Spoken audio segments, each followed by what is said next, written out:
Assalamualaikum, salam sejahtera. Perkenalkan, nama saya Jansen Albert Reba. Saya adalah dosen S1 Program Studi Bimbingan dan Konseling jurusan Ilmu Pendidikan, Fakultas Keguruan dan Ilmu Pendidikan Universitas Cendrawasih, Jayapura.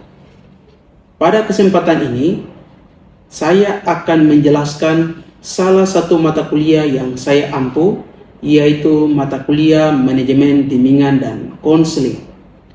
Berikut ini adalah salah satu buku yang sudah saya tulis dan diterbitkan sejak Desember 2021, yakni buku Manajemen Bimbingan dan Konseling. Berikut saya akan menjelaskan rencana pembelajaran semester mata kuliah Manajemen Bimbingan dan Konseling. Untuk deskripsi mata kuliah Manajemen Bimbingan dan Konseling, mata kuliah ini berupaya menambah pemahaman dan memberikan pengalaman belajar bagi mahasiswa tentang manajemen bimbingan dan konseling yang membahas 4 pokok bahasa, yaitu untuk bab 1 membahas perencanaan pelayanan bimbingan dan konseling yang terdiri atas 1.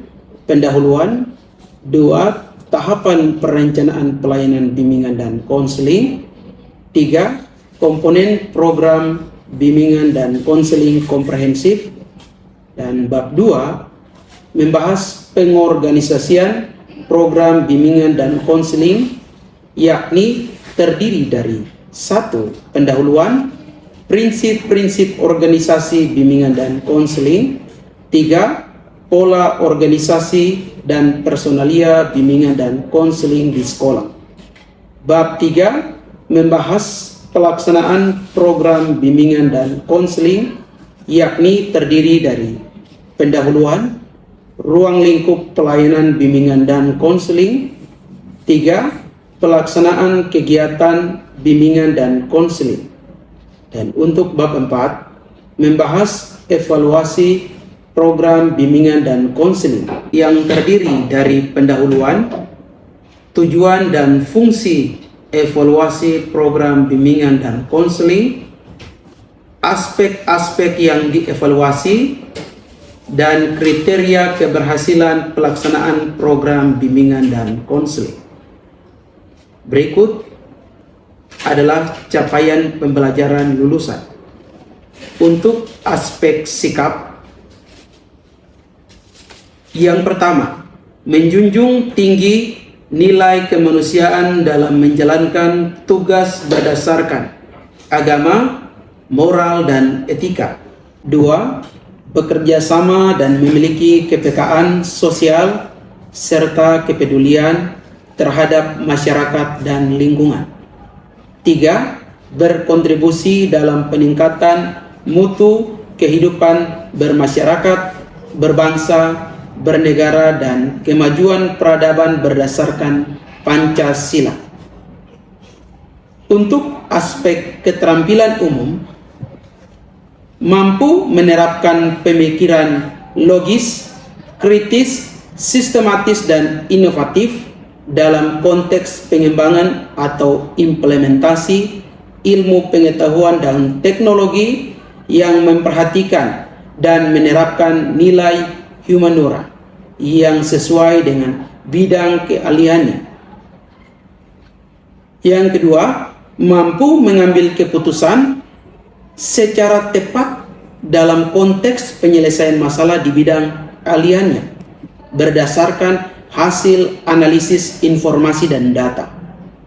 Yang ketiga, mampu melakukan proses evaluasi diri terhadap kelompok kerja yang berada di bawah tanggung jawabnya dan mampu mengelola pembelajaran secara mandiri.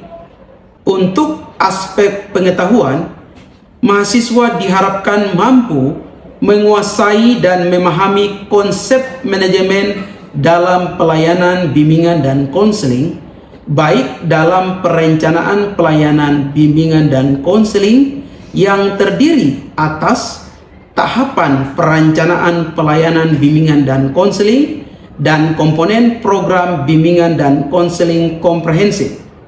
Kemudian, memahami pengorganisasian program bimbingan dan konseling baik pada aspek prinsip-prinsip organisasi bimbingan dan konseling dan pola organisasi dan personalia bimbingan dan konseling.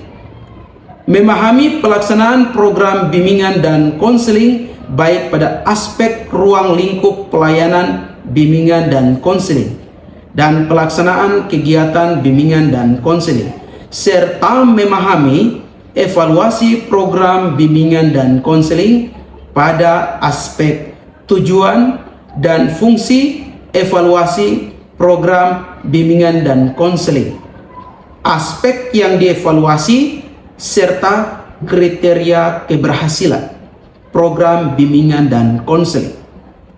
Sedangkan untuk keterampilan khusus yang diharapkan dicapai oleh setiap lulusan, yakni mampu menerapkan konsep manajemen dalam pelayanan bimbingan dan konseling dengan baik, sesuai dengan tahapan-tahapannya, baik pada perencanaan pelayanan bimbingan dan konseling yang terdiri atas tahapan perencanaan pelayanan bimbingan dan konseling dan komponen program bimbingan dan konseling komprehensif.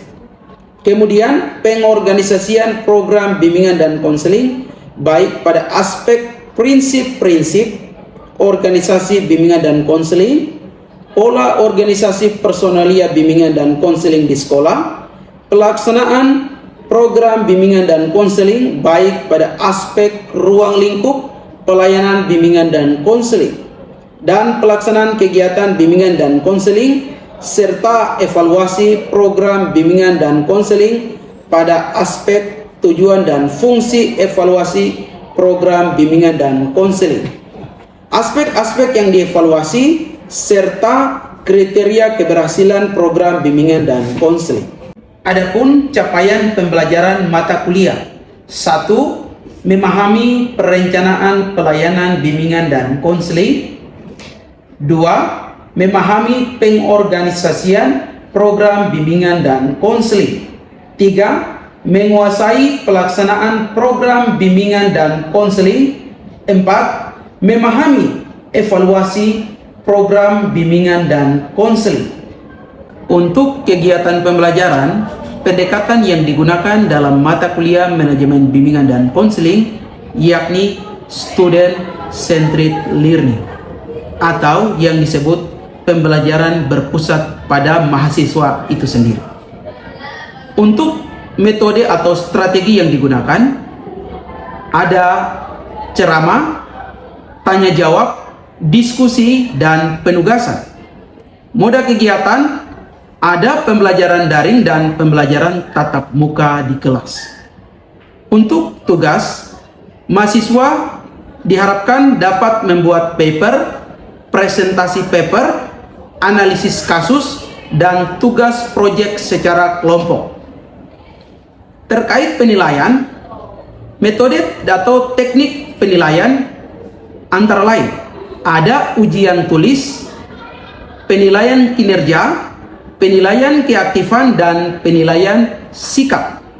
Instrumen yang digunakan dalam mata kuliah ini antara lain soal tulis, skala penilaian, dan terkait referensi, buku yang digunakan adalah manajemen bimbingan dan konseling. Berikut akan saya tampilkan peta konsep materi manajemen bimbingan dan konseling adalah sebagai berikut, dan untuk analisis waktu perkuliahan adalah sebagai berikut, dan untuk bobot penilaian adalah sebagai berikut. Kemudian berikut saya tampilkan kriteria kelulusan sebagai berikut. Untuk penugasan, Mahasiswa diminta untuk membuat PowerPoint berdasarkan topik dan subtopik di atas dengan kreasi yang inovatif dan semenarik mungkin. Berikut adalah lembar penilaian presentase, dan untuk lembar penilaian hasil karya adalah sebagai berikut. Untuk lembar penilaian sikap atau kepribadian yang digunakan dalam mata kuliah ini adalah sebagai berikut.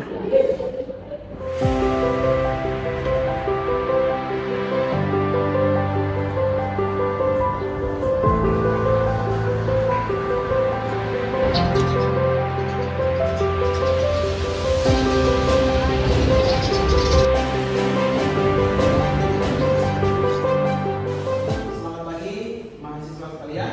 Selamat pagi. Bagaimana kabar hari ini? Baik. Mengawali pertemuan hari ini dalam mata kuliah manajemen bimbingan dan konseling. Kalau kita salah satu mahasiswa bisa nomor kita di kedua. Silakan.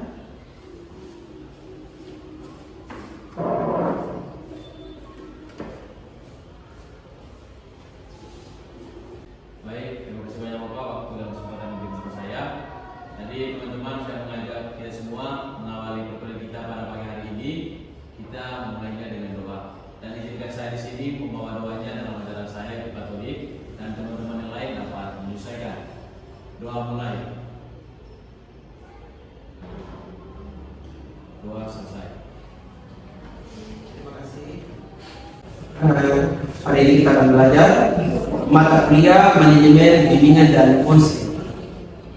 Dosen penampung adalah Bapak sendiri. Untuk mata kuliah ini terdiri dari 3 SKS, 2 SKS teori dan 1 SKS praktik. Ini adalah buku yang akan kita gunakan selama 1 semester dalam mata kuliah manajemen bimbingan dan konseling. Apakah semua sudah memiliki buku ini? Sudah. Terima kasih. Untuk bab pertama, untuk bagian yang pertama yang akan kita pelajari selama pertemuan ini, pokok bahasanya adalah perencanaan pelayanan bimbingan dan konseling. Adapun tujuan pembelajaran dari pokok bahasan ini adalah sebagai berikut. Ada yang pertama, menjelaskan pentingnya perencanaan pelayanan bimbingan dan konseling. Yang kedua, menjelaskan tahapan perencanaan program bimbingan dan konseling. Yang ketiga, menjelaskan jenis-jenis program pelayanan bimbingan dan konseling. Dan yang keempat, menjelaskan komponen program bimbingan dan konseling komprehensif. Pertanyaannya, adakah yang mengetahui apa pentingnya perencanaan pelayanan bimbingan dan konseling? Ya, silakan. Dengan ada siapa? Vivi. Ya, silakan. Baik, terima kasih atas kesempatan yang diberikan. Perkenalkan, nama saya di sini Vivi Afifa. Di sini saya izin menjawab pertanyaan yang diberikan oleh Bapak. Berdasarkan pemahaman yang saya dapatkan dari buku ini, pentingnya perencanaan pelayanan bebas sangatlah penting dan harus direncanakan secara matang agar mendapatkan hasil secara optimal. Perencanaan bimbingan dan konseling ini merupakan suatu alat yang digunakan untuk merumuskan suatu hal yang akan dihasilkan atau yang akan dilakukan. Perencanaan bimbingan dan konseling diberikan kepada siswa yang membutuhkan. Adapun alasan mendasar lainnya mengenai pentingnya perencanaan pelayanan bimbingan dan konseling adalah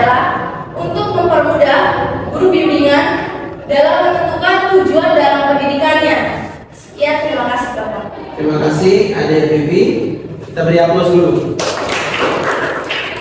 Oke. Kemudian untuk tujuan pembelajaran yang kedua, ada yang tahu apa tahapan perencanaan program bimbingan dan konseling? Ya, silakan dengan adik siapa?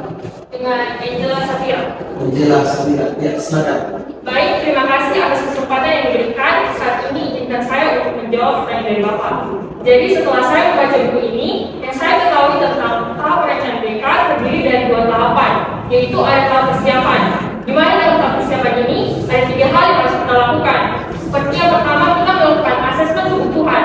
Yang kedua, kita mendapatkan dukungan dari pihak sekolah, baik dari kepala sekolah maupun komite sekolah. Dan tahap yang ketiga kita lakukan adalah menetapkan dasar perencanaan pelayanan BK. Dan tahapan yang kedua adalah tahap perencanaan, di mana tahap perencanaan ini dilakukan untuk menentukan layanan apa yang akan kita berikan dalam pelaksanaan pelayanan BK. Terima kasih. Terima kasih. Beri aplaus. Nah, yang kedua adalah mahasiswa program studi bimbingan dan konseling. Sepertinya bukunya sudah dibaca semua ya. Kelihatan mahasiswanya hebat-hebat ya. Untuk tujuan pembelajaran yang ketiga, ada yang tahu apa jenis-jenis program pelayanan bimbingan dan konseling? Ya, silakan dengan ada siapa? Baik, terima kasih atas kesempatan yang diberikan kepada saya. Perkenalkan, nama saya Ibu Mare. Di sini saya akan menjelaskan tentang apa saja jenis-jenis program pelayanan bimbingan dan konseling. Jenis-jenis program bimbingan dan konseling ini disederhanakan dalam sebutan angka sehingga kita dapat dengan mudah memahami dan mengingatnya. Itu dengan sebutan angka 9665 yang terdiri atas yang pertama yaitu 9 jenis layanan bimbingan dan konseling. 2 diantaranya yaitu layanan orientasi dan juga layanan informasi. Yang selanjutnya yaitu 6 bidang pengembangan bimbingan dan konseling. 2 diantaranya yaitu bidang pengembangan pribadi dan juga bidang pengembangan kehidupan sosial. Selanjutnya yaitu 6 kegiatan pendukung. 3 diantaranya yaitu aplikasi instrumen, himpunan data dan juga aliran kasus. Dan yang terakhir yaitu 5 format pelayanan. 3 diantaranya yaitu format individual, format kelompok dan juga format vertikal. Baik, terima kasih Bapak. Sekian. Beri aplaus untuk Ibu.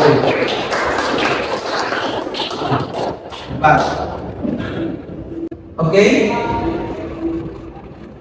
Tujuan pembelajaran yang keempat, ada yang tahu apa komponen program bimbingan dan konseling komprehensif? Jawab. Ya, silakan dengan siapa? Baik, terima kasih banyak waktu yang diberikan kepada saya. Perkenalkan, nama saya Eduardus Widiatur Gunawan. Setelah saya membaca buku ini, saya dapat memahami komponen program bimbingan dan konseling komprehensif, yang mana dalam program bimbingan dan konseling ini mengandung 4 komponen layanan. Yang pertama layanan dasar bimbingan, yang kedua layanan responsif, yang ketiga layanan perencanaan individual, dan yang keempat layanan dukungan sistem. Terima kasih. Beri aplaus dulu.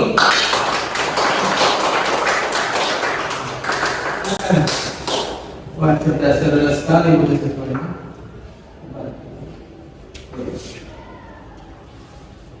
Mengapa perencanaan pelayanan bimbingan dan konseling itu penting? Mengapa penting? Kenapa penting? Karena keberadaannya sangat dibutuhkan, terutama dalam membantu individu atau peserta didik agar menjalani kehidupan yang lebih efektif di setiap hari. Jelas ya? Pertanyaan yang kedua adalah apa saja tahapan perencanaan program bimbingan dan konseling? Tadi siapa yang menjawab? Anjali ada yang menjawab. Apa saja tahapannya? Jadi dalam tahap perencanaan ada 2 tahapan, yaitu yang pertama tahap persiapan dan yang kedua tahap perencanaan. Oke. Ada dua ya. Ada tahap persiapan dan perencanaan. Di dalam tahap persiapan ini apa yang dilakukan? No? Di dalam tahapan persiapan apa yang dilakukan? Atau prepare? Tahu? Ya, silakan. Pada tahap persiapan yang pertama itu harus melakukan asesmen terlebih dahulu, asesmen kebutuhan.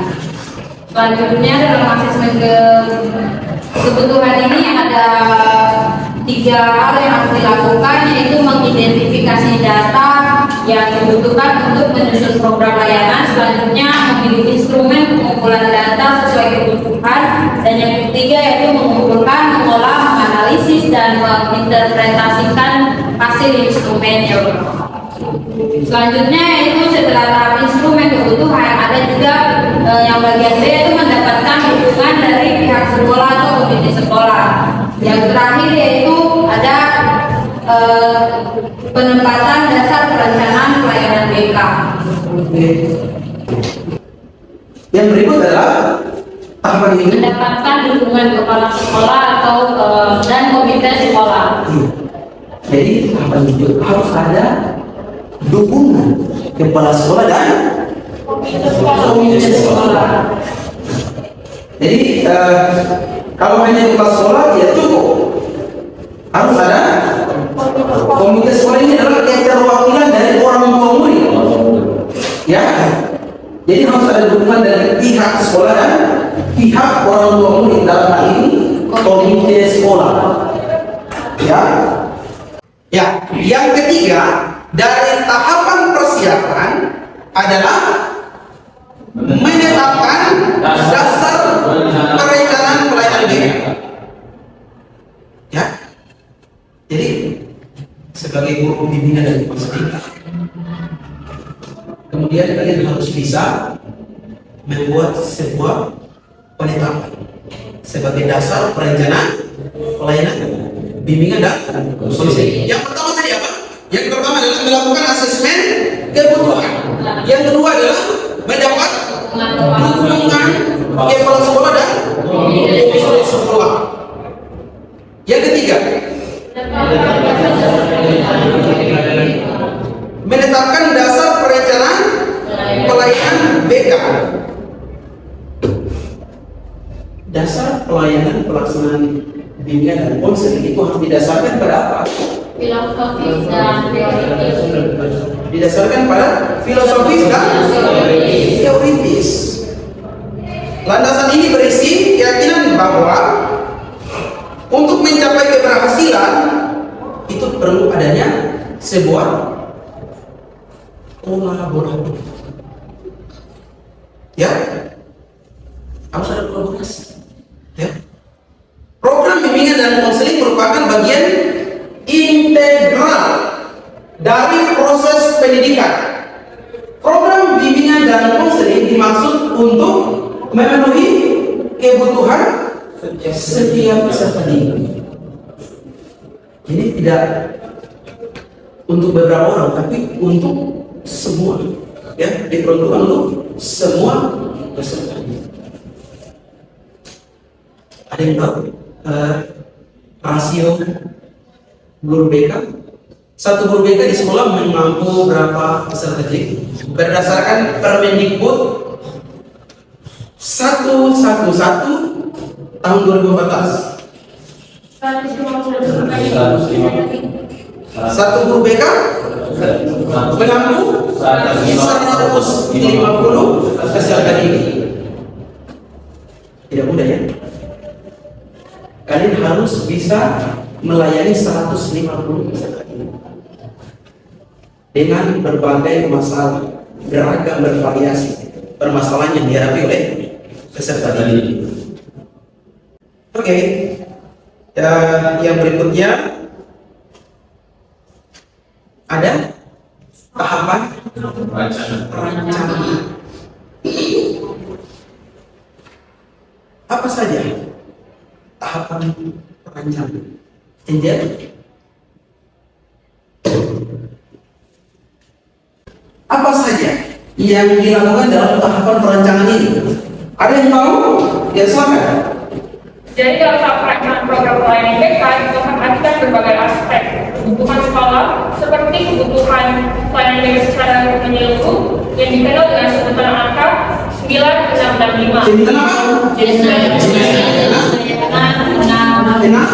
Bidang pengembangan, 6 kegiatan pendukung, dan 5 perubahan pelayanan. Yes. Oke, yang berikut adalah apa saja komponen program bimbingan dan konseling komprehensif. Apa saja komponen program bimbingan dan konseling? Ya, silakan. Komponen program bimbingan dan konseling komprehensif ini terdiri dari 4 layanan, yaitu layanan dasar bimbingan, yang kedua yaitu layanan responsif, yang ketiga layanan perencanaan individual, dan yang keempat yaitu layanan dukungan sistem. Wow, beri aplaus. Jadi layanan responsif ini slogannya adalah here and now, di sini dan sekarang, tidak bisa ditunda. Oke. Kemudian komponen yang berikut adalah layanan perencanaan individu. Komponen yang keempat adalah dukungan sistem. Ada berapa dukungan sistem yang kau paham? Ada 12. Ada 12 ya? Ada berapa? 12. Ada 12 dukungan sistem. Yang pertama, Pengembangan profesional. pengembangan profesional. Yang kedua, Pemberdayaan. Kolaborasi. yang ketiga, Manajemen program. manajemen. Yang keempat, yang kelima, keenam, ketujuh, delapan,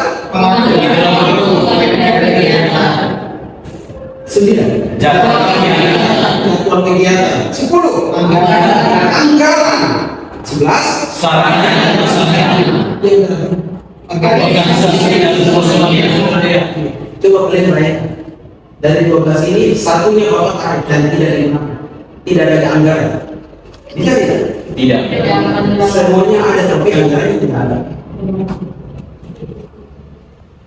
pasti tidak akan terlaksana. Betul nih? Betul. Jadi semuanya ada, tapi kalau tidak ada anggaran, belum bisa fokus. Bisa keluarkan uang satu sendiri, berbeda. Ini programnya diperlukan kan untuk kepentingan bersama. Sama ya. Apalagi gurunya itu belum berbeda. Gajinya berapa? Ya, gajinya berapa? Oke? Jadi betapa pentingnya dukungan sistem. Jadi nanti ketika kalian jadi guru BK, kalian harus sharing dengan kepala sekolah tentang apa saja dukungan sistem.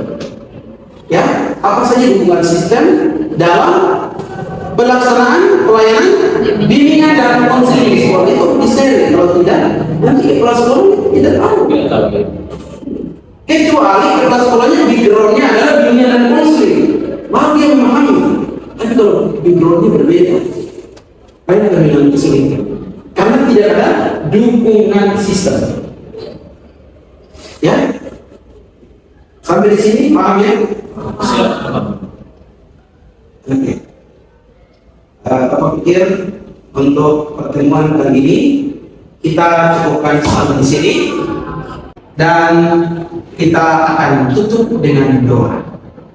Baik Bapak, baik teman-teman, sebelum kita menutup perkuliahan kita pada siang hari ini, langkah baiknya kita menutup dengan doa. Di sini saya membawakan dalam ajaran Islam, teman-teman yang beragama lain dapat menyesuaikan. Berdoa dimulai.